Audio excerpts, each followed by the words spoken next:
Hello दोस्तों। Good evening, नमस्कार। आप सभी का एक बार जो है फिर से बहुत बहुत स्वागत है आप सभी के अपने यूट्यूब चैनल परीक्षा की शिक्षा में। आई होप कि आप सभी अच्छे होंगे और आपकी जो तैयारी है बढ़िया तरीके से चल रही है। जो बच्चा क्लास में पहली बार आए नए हों उनको बताते हैं हमारे यहाँ पे आपकी बीएड परीक्षा 2024 की आपकी तैयारी रेगुलर बेसिस पे करवाई जाए। तो जिसे भी तैयारी पूरी करनी है, कंप्लीट करनी है, चैनल को सब्सक्राइब करके हमारे साथ जुड़ जाएंगे। उसके बगल में जो बेल आइकन देगा उसको ऑन कर लेंगे, ठीक है। क्लास का जो समय है, जीके जीएस की जो क्लास है आपको सुबह 10 बजे डेली आपको देखने को मिलती है। रीजनिंग की जो क्लास है दोपहर को 1 बजे, कला वर्ग की जो क्लास आपको शाम को 4 बजे, और जो हिंदी की क्लास है आपको शाम को 7 बजे हमारे चैनल पर देखने को मिलती है। तो क्लासेस का जो शेड्यूल आप लोगों को याद करके रखेंगे, इसी टाइम पर वो क्लासेस से जुड़ना है, अपनी तैयारी को जो है पूरा और कंप्लीट करना है। बाकी इसके अलावा भी अगर आपका कोई डाउट हो तो आप हमारे इंस्टाग्राम पर पूछ सकते हैं। परीक्षा के शिक्षा का इंस्टाग्राम का पेज है, नीचे डिस्क्रिप्शन आप इसका लिंक मिल जाएगा, ठीक है। पीडीएफ और नोट्स के लिए हमारे टेलीग्राम पर जो चैनल है उसको ज्वाइन कर लेंगे। परीक्षा के शिक्षा का नीचे डिस्क्रिप्शन से इसका भी लिंक मिलेगा। यहाँ पे क्या है, डेली बेसिस पर आपको जो क्लास का अपडेट है वो दिया जाता है, और जो आपका एग्जाम का अपडेट होगा वो भी आपको यहाँ पे बताया जाएगा। तो आप लोगों का कोई भी अपडेट मिस नहीं होगा, उसके लिए आप लोगों को हमारे टेलीग्राम का चैनल जो है उसको ज्वाइन करके रखना पड़ेगा, ठीक है। तो चलें क्लास स्टार्ट करने से पहले जिसने क्लास को अभी तक लाइक नहीं किया, क्लास को लाइक कर देंगे, क्लास को अपने दोस्तों के साथ जो है शेयर कर देंगे, ठीक है। तो चलिए क्लास स्टार्ट करेंगे। देखते हैं पहला क्वेश्चन, देखिए आपका क्या देगा। 51 नंबर से जो आपकी क्लास स्टार्ट हो रही है, क्या देगा। आर्थिक दृष्टि से सर्वाधिक विकसित प्राकृतिक प्रदेश है कौन सा, बताइए। आर्थिक दृष्टि से सर्वाधिक विकसित प्राकृतिक प्रदेश कौन सा है। तो आपका राइट आंसर यहाँ पे जो साथियों, पश्चिमी यूरोप प्रदेश जो आपका दिया गया यहाँ पे, सी वाला विकल्प आपका राइट आंसर, ठीक है। आर्थिक दृष्टि से सर्वाधिक विकसित प्राकृतिक प्रदेश आपका पश्चिमी यूरोपीय प्रदेश हो जाएगा, जो आपका दिया गया सी वाला विकल्प आपका यहाँ पे सही उत्तर है, ठीक है। अगले क्वेश्चन बढ़े आपका, देखिए 52 नंबर पर उत्तर देने की कोशिश करेंगे। राइट आंसर, विश्व के अधिकांश सक्रिय ज्वालामुखी पाए जाते हैं कहाँ पर। प्राचीन पठारी क्षेत्र में, गहन सागरीय मैदानों में, नवीन मोड़दार पर्वतीय क्षेत्रों में, या मैदानी क्षेत्रों में, कहाँ पर बताइए। विश्व के अधिकांश सक्रिय ज्वालामुखी कहाँ पर पाए जाते हैं। तो आपका राइट आंसर साथियों, नवीन मोड़दार पर्वतीय क्षेत्रों में, जो आपका दिया गया सील विकल्प आपका राइट आंसर, ठीक है। विश्व के अधिकांश सक्रिय ज्वालामुखी आपके नवीन मोड़दार पर्वतीय क्षेत्रों में पाए जाते हैं। अगला क्वेश्चन देखिए आपका 53 नंबर, बताने की कोशिश करेंगे। आपका राइट आंसर, महमूद गजनवी का दरबारी इतिहासकार कौन था, बताइए। हसन निजामी, उत्बी, फिरदौसी, या चंद बरदाई। महमूद गजनवी का दरबारी इतिहासकार कौन था। महमूद गजनवी का दरबारी इतिहासकार आपका फिरदौसी था, जो आपका सी वाला विकल्प देगा आपका यहाँ पे राइट आंसर होगा, ठीक है। महमूद गजनवी का दरबारी इतिहासकार आपका यहाँ पे फिरदौसी था, ठीक है। सी वाला ऑप्शन आपका यहाँ पे राइट आंसर। अगले क्वेश्चन बड़े आपका देखिए 54 नंबर, बताने की कोशिश करेंगे। कांग्रेस का शुरुआत विभाजन किस वर्ष में हुआ था, बताइए। कांग्रेस का शुरुआत विभाजन जो है किस वर्ष में हुआ था। तो कांग्रेस का शुरुआत विभाजन जो आपका दिया गया है यहाँ पे, कब हुआ था। तो 1907 ईस्वी में हुआ था, जो आपका सी वाला विकल्प देगा आपका यहाँ पे राइट आंसर होगा, ठीक है। कांग्रेस का सूरत विभाजन आपका हुआ था वर्ष 1907 ईस्वी में। अगला क्वेश्चन देखते हैं आपका 55 नंबर, बताने की कोशिश करेंगे। आपका राइट आंसर का राष्ट्रीय कांग्रेस की स्थापना में, राष्ट्रीय कांग्रेस की स्थापना के समय भारत का गवर्नर जनरल कौन था, बताइए। इसका राइट आंसर का, राष्ट्रीय कांग्रेस की स्थापना के समय भारत का गवर्नर जनरल कौन था। इसका राइट आंसर क्या हो जाएगा। लॉर्ड रिपन था, चेम्सफोर्ड था, लॉर्ड कर्जन था, या इनमें से कोई नहीं। तो इसका राइट आंसर यहाँ पे हो जाएगा साथियों, इनमें से कोई नहीं, ठीक है। राष्ट्रीय कांग्रेस की स्थापना के समय भारत का गवर्नर जनरल जो है इनमें से कोई नहीं था, ठीक। अगले क्वेश्चन बढ़ेंगे 56 नंबर पर, बताने की कोशिश करेंगे। संयुक्त का महात्मा गांधी ने वर्ष 1930 में सविनय अवज्ञा आंदोलन का आरंभ किया था कहाँ पर, बताइए। सेवाग्राम से, दांडी से, साबरमती से, या वर्धा से। वर्ष 1930 में गांधी जी ने सविनय अवज्ञा आंदोलन का प्रारंभ किया था कहाँ से। तो आपका सही उत्तर आपका हो जाएगा साथियों, दांडी से, जो आपका दिया गया यहाँ पे बी विकल्प आपका सही उत्तर होगा, ठीक है। क्लियर होगा इसके बारे में, हाँ या ना, ठीक है। अगला क्वेश्चन देखते हैं आपका 71 नंबर, बताएं कि 57 नंबर उत्तर देने की कोशिश करेंगे। आपका राइट है, निम्नलिखित जोड़ों में किसका सुमेल सही है हमको बताना है, ठीक है। खजुराहो की गुफाएं, शक दिया गया गलत है। मीनाक्षी मंदिर आपका पल्लव ने बनाया था, गलत है। खजुराहो का जो मंदिर, एलोरा की गुफाएं जो आपका शक दिया गया था, गलत है। खजुराहो का जो मंदिर है चंदेलों ने बनवाया था, ये सही है। महाबलीपुरम में मंदिर, महाबलीपुरम के मंदिर का निर्माण आपका राष्ट्रकूट ने करवाया, भी गलत है, ठीक है। लेकिन खजुराहो के मंदिर का जो निर्माण है चंदेल ने करवाया था, आपका यहाँ पे राइट है, ठीक है। क्लियर हो गया इसके बारे में। चलिए अगले क्वेश्चन बढ़े आपका, देखें 58 नंबर, बताने की कोशिश करेंगे। राइट आंसर का, निम्न में कौन सी संस्था नहीं है, ठीक है। निम्न में आपकी कौन सी संस्था नहीं है एक। तो आपकी संस्था जो दी गई यहाँ पे, अपराधी दल। अपराधी दल आपकी एक संस्था नहीं होती। शासन प्रणाली विभाग, ये सभी आपकी संस्था होती है, लेकिन अपराधी दल आपकी एक संस्था नहीं होती, जो आपका दिया गया यहाँ पे सी वाला विकल्प आपका सही उत्तर होगा, ठीक है। अगला क्वेश्चन देखते हैं आपका 59 नंबर, उत्तर देने की कोशिश करेंगे। एक समूह जिससे तुलना करके हम अपनी परिस्थिति की परख करते हैं क्या कहलाता है, बताइए। एक समूह जिससे तुलना करके हम अपनी परिस्थिति की परख करते हैं क्या कहलाता है वो। तो आपका देखिए संदर्भ समूह कहलाता है, जो आपका दिया गया डी विकल्प आपका सही उत्तर, ठीक है। एक समूह जिससे तुलना करके हम अपनी परिस्थिति की परख करते हैं, आपका संदर्भ समूह कहलाएगा वो, ठीक है। अगला आपका देखिए 60 नंबर बताने की कोशिश करेंगे। तो निम्नलिखित में से कौन सा मत जो है भारत के संविधान की समवर्ती सूची में है, बताइए। निम्नलिखित में से कौन सा मत जो है भारत के संविधान की समवर्ती सूची में है। तो जनसंख्या नियंत्रण और परिवार नियोजन जो आपका दिया गया यहाँ पे, ये वाला विकल्प आपका सही उत्तर, ठीक है। जनसंख्या नियंत्रण और परिवार नियोजन जो है भारत के संविधान के समवर्ती सूची में शामिल है। तो जो आपका दिया गया यहाँ पे, ये वाला विकल्प आपका राइट आंसर होगा, ठीक है। क्लियर हो इसके बारे में। जनसंख्या नियंत्रण और परिवार नियोजन, ये जो मद है भारत के संविधान की समवर्ती सूची में शामिल है। अगला क्वेश्चन देखते हैं आप, समवर्ती सूची में क्या होता है। समवर्ती सूची में केंद्र सरकार और राज्य सरकार दोनों ही अपना क्या है, कानून बना सकती है उसके ऊपर। भारतीय संविधान के अनुच्छेद 352 के अनुसार राष्ट्रीय आपात की घोषणा निम्नलिखित में से किन परिस्थितियों में की जा सकती है। भारतीय संविधान के अनुच्छेद 352 के अनुसार राष्ट्रीय आपात की घोषणा निम्नलिखित में से किन परिस्थितियों में की जा सकती है।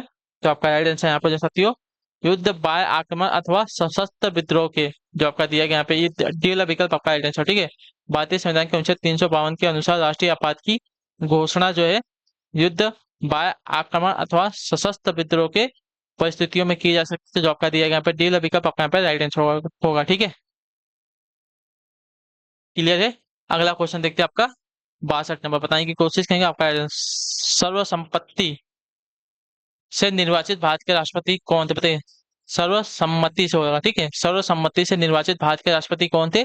तो सर्वसम्मति से निर्वाचित भारत के राष्ट्रपति जो थे आपके यहाँ पे एन संजीव रेड्डी थे। जो आपका दिया गया यहाँ पे सी वाला विकल्प आपका राइट है। सर्वसम्मति से निर्वाचित भारत के राष्ट्रपति आपके एन संजीव रेड्डी थे, ठीक है। क्लियर है। तो सी वाला ऑप्शन आपका यहाँ पे राइट आंसर। अगला क्वेश्चन देखते हैं आपका 63 नंबर, निम्नलिखित में से किन में बहुपति विवाह की प्रथा प्रचलित है, बताइए। निम्नलिखित में से किन में बहुपति विवाह की प्रथा प्रचलित है। नायरों में, मुंडाओं में, संथालों में या गोंडों में।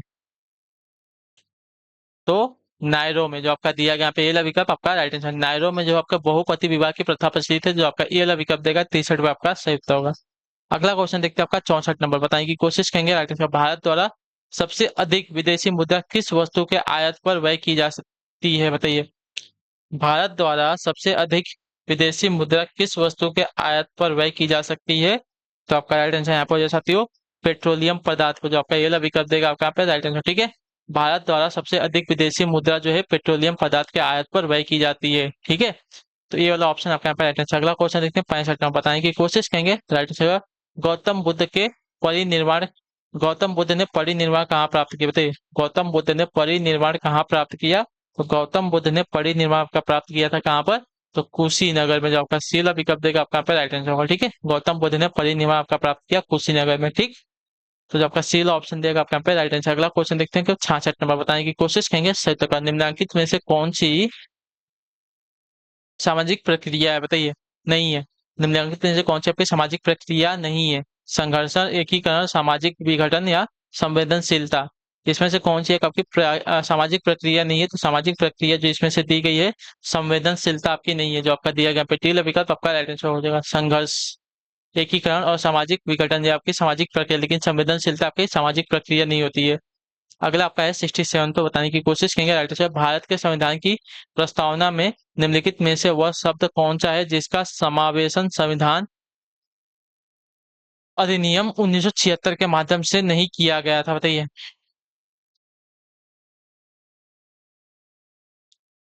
भारतीय संविधान की प्रस्तावना निम्नलिखित में से वह शब्द कौन सा है जिसका समावेशन मतलब 42वें संविधान संशोधन अधिनियम 1976 के माध्यम से नहीं किया गया है। तो आपका राइट आंसर यहाँ पर साथियों निष्ठा का, जो आपका दिया गया यहाँ पे डी विकल्प आपका यहाँ पे राइट आंसर होगा, ठीक है। क्लियर होगा इसके बारे में। निष्ठा शब्द उसमें नहीं है। समाजवादी, धर्मनिरपेक्ष, गरिमा, ये शब्द आपको जोड़े गए थे। अगला क्वेश्चन देखते हैं। वर्ष 1946 में गठित अंतरिम कैबिनेट की अध्यक्षता किसने की, बताइए। वर्ष 1968 में गठित अंतरिम कैबिनेट की अध्यक्षता किसने की थी। तो आपका राइट आंसर यहाँ पर साथियों जवाहरलाल नेहरू ने की थी। जो आपका दिया गया बी विकल्प आपका राइट आंसर, ठीक है। वर्ष 1946 में गठित अंतरिम कैबिनेट की अध्यक्षता आपकी जवाहरलाल नेहरू ने की थी। ठीक है, अगले क्वेश्चन में आपका देखेंगे 69 नंबर बताने की कोशिश करेंगे। राइट आंसर का किस बैंक द्वारा किसानों को दीर्घकालीन वित्तीय सहायता प्रदान की जाती है, बताइए किस बैंक द्वारा जो है किसानों को दीर्घकालीन वित्तीय सहायता प्रदान की जाती है। तो आपका राइट आंसर यहाँ पर हो जाएगा साथियों नाबार्ड के द्वारा, जो आपका दिया गया यहाँ पे ये वाला विकल्प आपका राइट आंसर होगा। ठीक है, क्लियर हो इसको है, नाबार्ड बैंक के द्वारा किसानों को जो आपका दीर्घकालीन वित्तीय सहायता प्रदान की जाती है, इतना याद रखिएगा। ठीक है, क्लियर है।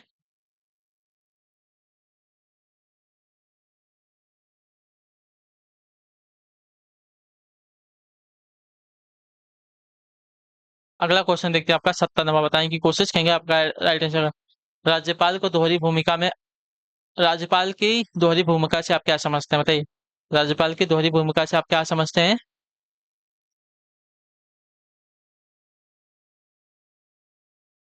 देखिए, संवैधानिक शासक और केंद्र का एजेंट होता है राज्यपाल, जो आपका दिया गया यहाँ पर डी विकल्प आपका राइट आंसर। ठीक है, राज्यपाल की दोहरी भूमिका से आप क्या समझते हो, तो संवैधानिक शासक और केंद्र का एजेंट होता है वो, जो आपका डी विकल्प देगा आपका राइट आंसर। अगला क्वेश्चन देखते हैं आपका 71 नंबर, उत्तर देने की कोशिश करेंगे। आपका राइट आंसर हो जाएगा। पूछा क्या क्या है, निम्नलिखित में से कौन सा गठन टैगा प्रदेश के संबंध में सत्य है। ठीक है,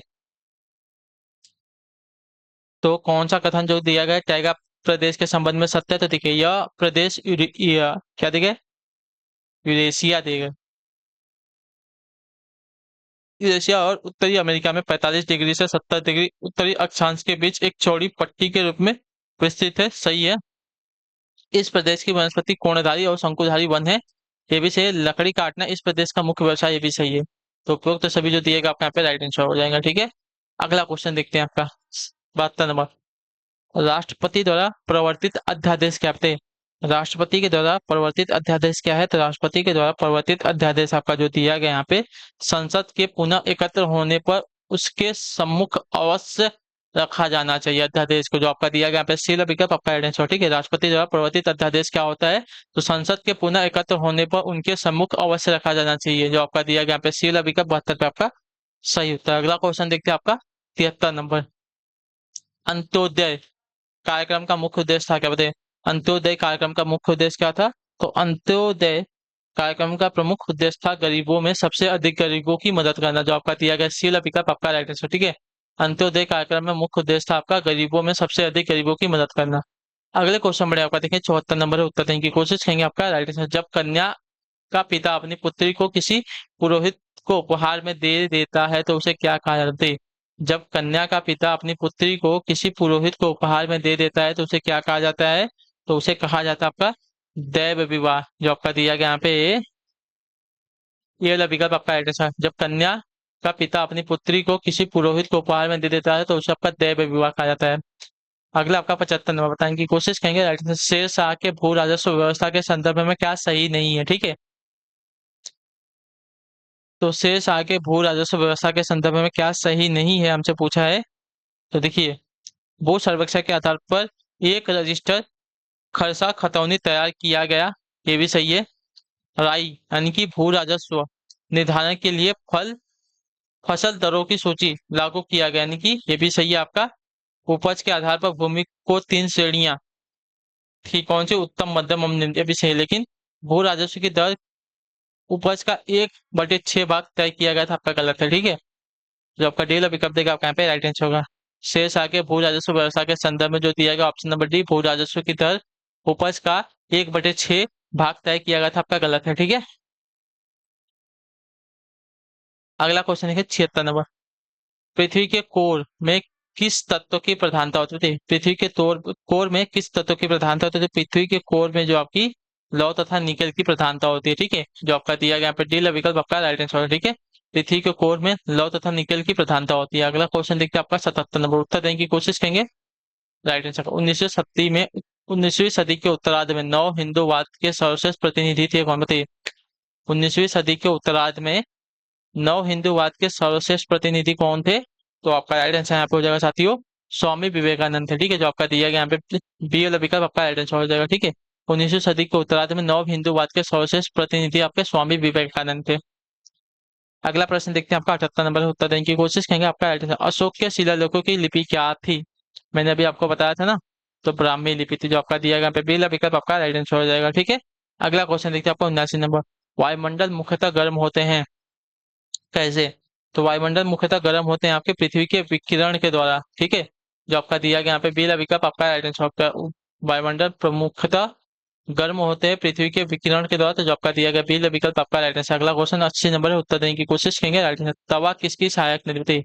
तवा जो है किसकी सहायक नदी? तवा जो है आपकी नर्मदा की सहायक नदी है। ठीक है, तवा जो है नर्मदा की सहायक नदी है, तो जो आपका ए वाला ऑप्शन देगा आपका यहाँ पे राइट आंसर हो। ठीक, तो इसी के साथ जो आपकी क्लास है आज की यहीं पे पूरी होती है। आई होप कि जो क्लास है अच्छी लगी, अच्छी क्लास को लाइक कर देगा, चैनल पर पहले तो चैनल को सब्सक्राइब, और हमें जो है कमेंट में अपनी राय क्लास के बारे में जो देंगे, आपको क्लास कैसी लगी। तो हम आपसे मिलते हैं आपकी अगली क्लास में, तब तक के लिए टाटा बाय बाय, जय हिंद जय भारत। आपसे क्लास से जुड़ने के लिए बहुत बहुत ही धन्यवाद साथियों।